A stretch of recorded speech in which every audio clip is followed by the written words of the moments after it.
بسم اللہ الرحمن الرحیم۔ مکڑی کے بچے اپنی ماں کو کیوں مارتے ہیں؟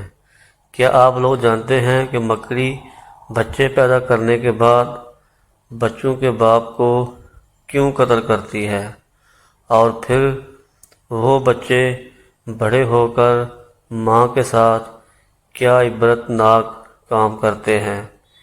ایک تحقیق کے مطابق مادہ مکڑی بچے دینے کے بعد نر مکڑی اپنے بچوں کے باپ کو قتل کر کے اپنے گھر سے باہر پھینک دیتی ہے۔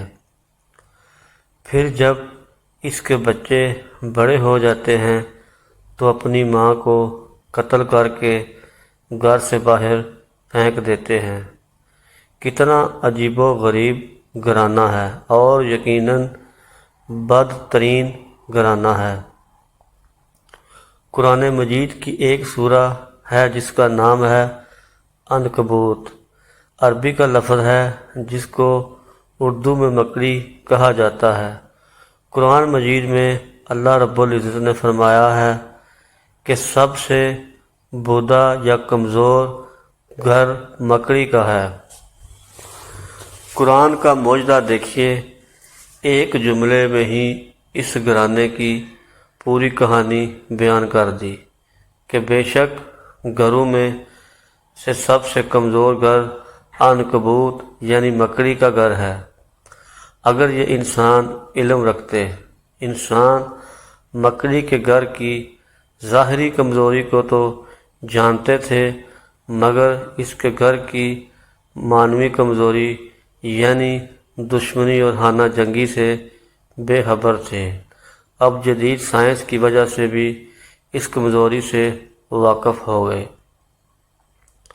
اس لیے اللہ نے فرمایا اگر یہ علم رکھتے، یعنی مکڑی کے گھریلو کمزوریوں اور دشمنی سے واقف ہوتے۔